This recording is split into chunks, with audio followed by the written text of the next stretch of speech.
तो बच्चों इस वीडियो के अंदर हम करेंगे क्लास 10th के चैप्टर नंबर 5 अर्थमेटिक प्रोग्रेशन की एक्सरसाइज 5.2 का क्वेश्चन नंबर 6। तो क्वेश्चन नंबर 6 दिया है, check whether -150 is a term of the AP 11, 8, 5 और 2। इसके अंदर कहा है कि क्या -150 इस एपी का पार्ट होगा या फिर नहीं होगा। अगर होगा तो कौन से नंबर की टर्म होगी। जैसे यहाँ पर आपको दिख रहा होगा ये एपी कम होती चली जा रही है, पहले 11 था, फिर 8 हो गया, 5 हो गया, फिर 2 हो गया, 3 लेस होते चले जा रहे हैं। तो इसमें एक टाइम ऐसा आएगा कि माइनस के नंबर आने शुरू हो जाएंगे। तो क्या माइनस का 150 भी आ रहा होगा, ये चीज हमें चेक करनी है। बिल्कुल सेम हमने एग्जाम्पल नंबर 6 किया था, उसके अंदर हमने क्या चेक किया था कि 301 जो है वो इस लिस्ट ऑफ नंबर्स का पार्ट है या नहीं। तो वहां पर मैंने आपको ये चीज बताई थी कि हम क्या करते हैं, जो भी नंबर हमें दे रखा होता है उसको हम nth टर्म मान के चलते हैं। अगर मान लीजिए वो आ जाती कोई भी नेचुरल नंबर, तो हम ये बता देते हैं कि वो 30वें नंबर की है या 31 नंबर की है, 32 नंबर की है। लेकिन अगर फ्रैक्शन में डेसिमल में आता है तो हम लिख देते हैं कि ये अगर नेचुरल नंबर नहीं है तो ये इस एपी का कोई भी पार्ट नहीं होगा। क्यों नहीं होगा? जैसे अगर आपसे ये पूछा जाए कि ये कौन से नंबर पे है 11, ये फर्स्ट नंबर पे, ये सेकंड पे, ये थर्ड पे, ये फोर्थ पे, तो कोई नेचुरल नंबर ही तो आएगा जिस पर 150 होगी। अगर कोई नेचुरल नंबर आता है तो हम बता देंगे, अगर नेचुरल नंबर नहीं आया तो हम कह देंगे कि माइनस का 150 इसका पार्ट नहीं है। तो सबसे पहले इसके अंदर आपके पास जो एपी दे रखी है उस एपी में से आप फर्स्ट टर्म और डिफरेंस निकालोगे। तो 11, 8, 5 और 2, इसमें से हम निकालते हैं फर्स्ट टर्म। तो फर्स्ट टर्म जिसको हम ए से डिनोट करते हैं वो है हमारे पास 11, और कॉमन डिफरेंस जिसको हम डी से डिनोट करते हैं वो कॉमन डिफरेंस कितना हो जाएगा। उसके लिए आपको सेकंड वाली टर्म में से फर्स्ट वाली टर्म को करना है माइनस। सेकंड टर्म है 8, फर्स्ट टर्म क्या है 11, तो 8 में से 11 गया तो माइनस का 3 आया। हम मान लेते हैं कि let -150 be the nth term of an AP of the given AP. इसका मतलब ये है कि अगर ये 150 होगी तो किसी नंबर पे होगी, कि 11th टर्म है, 20th टर्म है, 25th टर्म है। अगर यहाँ पर कोई नंबर आता है तो नंबर हम कैसे गिनेंगे? इसी तरीके से गिनते हैं, फ्रैक्शन में तो नंबर गिनेंगे नहीं कि वो कौन से नंबर पे होगी। जैसे हम यहाँ पर 2 बता सकते हैं, चौथे नंबर पर है। ठीक है, तो आपके लिए क्या करना है, अब a n equal to a plus n minus 1 into d, ये वाला फॉर्मूला लगा दो। ए एन की जगह पर क्या रख दो, माइनस का 150।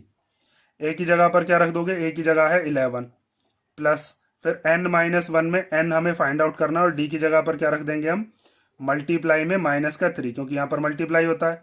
ये 11 प्लस का इधर आकर माइनस का, तो 150 माइनस 11 इक्वल टू n-1 और मल्टीप्लाई -3। माइनस माइनस प्लस होते हैं तो ये हो जाएगा माइनस का 161। ये माइनस का 3 आ जाएगा इसके अपॉन में, क्योंकि इधर मल्टीप्लाई में था, इधर डिवाइड में आ जाएगा। इधर क्या बचा, n-1, माइनस से माइनस कैंसिल हो गया, 3 से आप इसको कैंसिल नहीं कर पाओगे क्योंकि 3 के टेबल में 161 नहीं आता, और ना ही ये इसका फैक्टर है, मतलब इसको ये डिवाइड नहीं कर सकता। तो अब हम क्या कर सकते हैं, बस माइनस के 1 को इधर ला सकते हैं। इधर लाकर ये कैसा हो जाएगा, प्लस का 1 और इक्वल टू में n। अब इसका एलसीएम ले लो, 3 की इधर मल्टीप्लीकेशन हो जाएगी तो ये हो जाएगा 161 प्लस 3 अपॉन 3। अब ये 3 जो है ये पूरे के अपॉन में आ गया और इक्वल टू n। तो यहां से हम कह सकते हैं कि n की वैल्यू कितनी हो जाएगी, 164 अपॉन 3। और ये 164 अपॉन 3 जो है ये कोई नेचुरल नंबर तो है नहीं, तो यहां पर आप लास्ट में क्या लिखोगे कि here -150 is not a term of the AP. ये इस एपी का पार्ट नहीं है। क्यों नहीं है, उसके लिए रीजन लिखोगे, because n is not a natural number. ठीक है, क्योंकि अगर आप मान लीजिए आपसे किसी ने पूछा कि बताइए माइनस का 150 इस एपी में कौन से नंबर पर है, तो आप यही तो बताओगे उससे कि 10वें नंबर पे है, 20 पे है, या 30वें नंबर पे है, 40वें नंबर पे है। ये कौन सा नंबर है, ये तो फ्रैक्शन में आ रखा है ना। तो इसीलिए हम इसमें क्या लिख देंगे कि -150 इसका पार्ट है ही नहीं। ठीक है, इस क्वेश्चन को कर लो, और नेक्स्ट वीडियो में हम देखेंगे इसके जो आगे क्वेश्चन हैं। अगर इसमें भी कोई डाउट हो अब भी तो आप कमेंट करके पूछ लेना। तो बच्चों इस वीडियो के अंदर हम करेंगे क्लास 10th के चैप्टर नंबर 5 एपी की एक्सरसाइज 5.2 का क्वेश्चन नंबर 7 और 8। तो क्वेश्चन नंबर 7 दिया है, find the 31st term of the AP whose 11th term is 38 and the 16th term is 73। तो इसके अंदर हमें क्या करना है, हमें निकालनी है 31st टर्म। तो 31st टर्म को आप किस तरीके से लिख सकते हो, A31 हमें फाइंड आउट करके बतानी है। ठीक है, और हमें दे क्या रखा है, हमें दे रखी है 11th टर्म 38 है, मीन्स A11 हमें दे रखा है, A11 कितना है 38, और 16th टर्म दे रखी है, 16th टर्म का मतलब क्या है, A16 दे रखा है 73। तो A11 को हम कैसे लिख सकते हैं, A plus 10D equal to 38, और A16 को क्या लिख सकते हैं, A प्लस 15D। ये चीज कैसे आती है, ये चीज मैंने आपको डिटेल में पूरा इंट्रोडक्शन में बताया है, वहां पर उस चीज को मिस मत करना। जैसे अगर किसी ने वो नहीं देखी हो तो यहाँ पर समझ लो, जैसे A11 है तो A n का फॉर्मूला क्या होता है, A plus n minus one into D. तो अगर यहाँ पर n की जगह पर 11 रख दिया जाए तो A प्लस 11 माइनस वन और इंटू डी, तो A11 कितना आ जाएगा, A प्लस 10D। ऐसे ही अगर मान लीजिए A16 है तो यहाँ पर n की जगह पर क्या आ जाएगा 16, यहाँ पर भी 16, तो 16 में से 1 गया तो कितना आ जाएगा 15। ठीक है, इस तरीके से आता है। तो यहाँ से एक इक्वेशन तो हमारे पास ये बन जाएगी और एक इक्वेशन हमारे पास ये बन जाएगी। इन दोनों इक्वेशन से हम सॉल्व करके एलिमिनेशन मेथड लगा के ए और डी की वैल्यू निकालेंगे, और जब ए और डी की वैल्यू आ जाएगी तो हम A31 बता सकते हैं। A31 क्या होगा, A प्लस 30D। जैसे A11 A प्लस 10D था, जो भी यहाँ पर नंबर होता है डी में उससे आगे जो नंबर है वो एक कमी आता है। जैसे यहाँ पर 16 है तो यहाँ पर क्या आएगा 15। ऐसी जब A31 निकालेंगे तो क्या आएगा, A प्लस 30D। तो इन दोनों में लगाते हैं एलिमिनेशन मेथड। तो बाय यूजिंग एलिमिनेशन मेथड, और एलिमिनेशन मेथड लगाने के लिए आपको दोनों इक्वेशंस को ऊपर नीचे रख लो। जैसे मान लीजिए ये वाली इक्वेशन मैंने रख ली ऊपर और ये वाली रख ली नीचे, कोई सी भी कर सकते हो ऊपर नीचे, कोई दिक्कत नहीं है उससे। इक्वल टू में 38, नीचे वाली जो इक्वेशन है इसके साइन चेंज करो, क्योंकि ए दोनों के दोनों है तो सेम लेकिन साइन दोनों के सेम है। जब तक साइन ये वाला प्लस का ये वाला माइनस का नहीं होगा तब तक ये कट नहीं सकते।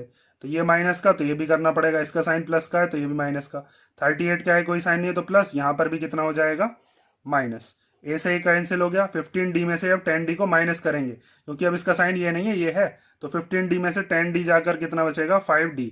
ऐसे यहाँ पर 73 में से 38 को माइनस करते हैं, तो उसके लिए पहले इधर से इधर कैरी ले लो, यहाँ हो जाएगा 13, 13 में से 8 गया तो कितना बचेगा 5, यहाँ पर बचा 6, 6 में से 3 गया तो कितना आएगा 3। तो डी की वैल्यू कितनी आ जाएगी 35, और ये वाला 5 जो है इसके डिवाइड में, तो ये आ गया डी की वैल्यू कितनी 7। अब ये जो डी की वैल्यू 7 आई है इसको या तो आप इस वाली इक्वेशन में पुट कर दो फर्स्ट में या फिर सेकंड में पुट कर दो, वो आपकी मर्जी है। तो जैसे मैं यहाँ पर पुट कर देता हूँ इक्वेशन नंबर फर्स्ट में, तो यहाँ पर हम लिखते हैं put the value of D in equation number first. तो फर्स्ट इक्वेशन क्या थी, a plus 10D equal to 38। A को ऐसे लिख लेंगे, 10 भी ऐसे लिख लेंगे, डी की जगह पर क्या रख देंगे 7, और इक्वल टू में 38। अब 10 7 जा कितना हो जाएगा, 10 7 जा हो गया 70, और वो 70 इधर 38 की तरफ जाएगा तो माइनस का, तो ए की वैल्यू कितनी हो जाएगी माइनस का 32। ठीक है, जब ए की वैल्यू आ गई और डी की वैल्यू आ गई तो अब हम बता सकते हैं A31 कितना होगा। तो नाउ 31st टर्म जिसको हम क्या लिख सकते हैं A31, वो कितनी हो जाएगी A प्लस 30D। इसी वाले फॉर्मूले से, जैसे अगर यहाँ पर n की जगह पर आप 31 रख दो तो यहाँ पर 31 माइनस 1 कितना हो जाएगा 30, तो ये ऐसे आ जाता है। A की जगह पर क्या रख दोगे माइनस का 32 प्लस 30, और D की जगह पर क्या ले लेंगे 7, तो ये हो जाएगा माइनस 32 प्लस 7 3 जा 21, और 0 एज इट इज आ गई। अब इनको माइनस कर लो, तो 210 में से 32 को माइनस करना है, इधर से इधर कैरी ले लो तो यहाँ पर हो जाएगा 10, 10 में से 2 गया तो 8, इधर बचा 20, 20 में से 3 गए तो बचे 17, तो ये आ गया 178। तो यहाँ पर हम एक चीज कह सकते हैं कि 31st टर्म कौन सी है, therefore 178 is the 31st term of the given AP।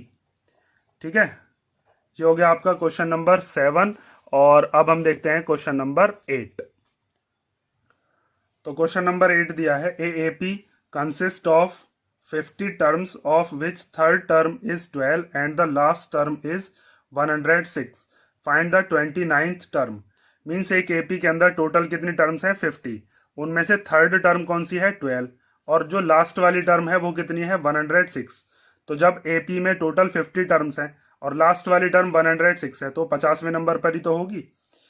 ठीक है, जैसे अगर मान लीजिए आपके पास एपी किस तरीके से होती है, A1 A2 A3 इस तरीके से होती है ना। देखो जैसे ये क्वेश्चन नंबर 4 था, तो इसमें ये क्या है, ये फर्स्ट टर्म है, ये सेकंड टर्म है, ये थर्ड है। तो लास्ट वाली जो टर्म है ना, वो लास्ट वाली टर्म दे रखी है 106 और टोटल टर्म्स कितनी है वो भी बता दिया, 50 टर्म्स है। तो ये A50 दे दिया हमें।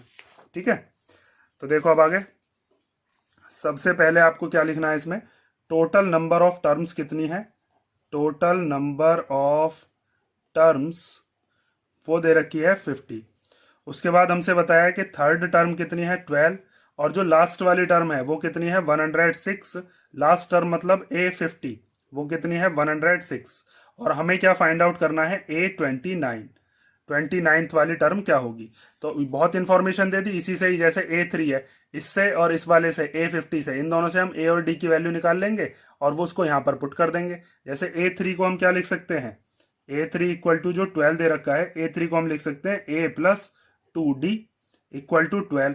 और ये कैसे आता है ये मैंने आपको कई बार कई सारे फॉर्मूलेज के अंदर बता भी दिया है, कई सारे क्वेश्चन में बताया ना। देखो जैसे अभी मैंने यहाँ पर आपको बताया था कि ये फॉर्मूला है AN equal to A+n-1 into D. तो इस n की जगह पर क्या दे रखा है हमें, n की जगह पर है 3, तो यहाँ पर n की जगह पर 3 रख दो, यहाँ पर भी 3 रख दो, तो 3 - 1 कितना हो जाएगा 2। तो इसीलिए यहाँ पर A+2D। जैसे अब दे रखा है A50 इक्वल टू 106, तो A50 को हम क्या लिख सकते हैं A+49D इक्वल टू 106। 49 क्यों आएगा, जैसे यहाँ पर AN है तो n की जगह पर 50 रख दो, फिर यहाँ पर 50 - 1 कितना हो जाएगा, 50 - 1 हो जाएगा 49। तो अब इन दोनों में लगा दो एलिमिनेशन मेथड और A और D की वैल्यू आ जाएगी, बिल्कुल पिछले वाले क्वेश्चन की तरह ही हो जाएगा फिर ये। तो ये दो हमारी इक्वेशन हो गई, इसको मान लेता हूं मैं इक्वेशन नंबर फर्स्ट, इसको मान लेते हैं इक्वेशन नंबर सेकंड, और अब इनमें लगा देते हैं एलिमिनेशन मेथड। तो बाय यूजिंग एलिमिनेशन मेथड आप लिख सकते हो, कोई सी भी इक्वेशन को ऊपर नीचे रख लो, बड़ी वाली को रख लेता हूं मैं ऊपर, A+49D इक्वल टू 106 और दूसरी इक्वेशन क्या थी A+2D इक्वल टू 12। तो यहाँ पर नीचे वाली इक्वेशन के साइन चेंज कर लेते हैं, ये माइनस हो जाएगा 2D भी माइनस का और 12 भी माइनस का, ये A कैंसिल हो गए। उसके बाद ये 49D में से अब 2D को माइनस करो क्योंकि इसका साइन अब ये है, तो ये कितना आ जाएगा 47D। यहाँ पर इसको माइनस कर लेते हैं, 6 में से 2 गया तो 8 और 10 में से 1 गया तो 9, तो D इक्वल टू आ गया 98/47। ठीक है, अब आगे देखो, अच्छा ये 6 में से 2 माइनस करेंगे तो कितना आएगा 4, यहाँ पर कितना है 94, यहाँ मैंने ये प्लस कर दिया, तो ये हो गया हमारे पास 94/47। तो 47 से 94 को कैंसिल कर लेते हैं, 47 से 2 बार चला जाएगा, 47 का दुगना करोगे तो 94 आ जाएगा। तो इसका मतलब D की वैल्यू कितनी आ गई हमारे पास 2। तो जब D की वैल्यू 2 है तो उस D की वैल्यू क्या, तो फर्स्ट में रख दो या सेकंड में रख दो। तो मैं यहाँ पर पुट कर देता हूँ, put the value of D in equation number first. तो फर्स्ट इक्वेशन थी A+2D इक्वल टू 12, ए को ऐसे लिख लेंगे, 2 भी ऐसे ही आ जाएगा, D की जगह पर क्या रख लेंगे 2 इक्वल टू 12। तो ये हो जाएगा 2 2 जा 4 इक्वल टू 12, प्लस का 4 इधर आकर कैसा हो जाएगा माइनस का 4, तो A की वैल्यू कितनी आ जाएगी 8। अब हमारे पास A भी है और D भी है, हमें क्या निकालना था 29th टर्म। तो 29th टर्म जो है उसको हम क्या लिख सकते हैं A29, और A29 क्या होता है A+28D। ठीक है, कैसे आता है 28D पता है ना, अभी मैंने आपको कई बार बता दिया है, फॉर्मूले के अंदर इस n की जगह पर रख लो 29, तो 29 - 1 कितना हो जाएगा 28। तो A28 equal to A+28D, A29 equal to A+28D। तो A की जगह पर रख लेते हैं 8, फिर 28, D की जगह पर क्या आ जाएगा 2, तो ये हो जाएगा 8 + 2 8 जा 16 का 6 और कैरी 1, 2 2 जा 4 और 1 5। अब इनको प्लस कर लो, 8 और 6 14 का 4, कैरी 1 5 और 1 कितना हो गया 6। तो देयरफॉर हम ये चीज लिख सकते हैं कि 64 is the 29th term of an AP. ये जो एपी हमें दे रखी थी उसकी कौन सी टर्म है, ये 29th टर्म 64 है। ठीक है, ये हो गया आपका क्वेश्चन नंबर कौन सा, क्वेश्चन नंबर 8, और 9 और 10 हम करेंगे नेक्स्ट वीडियो में। इसमें कोई डाउट हो तो आप कमेंट करके पूछ लेना।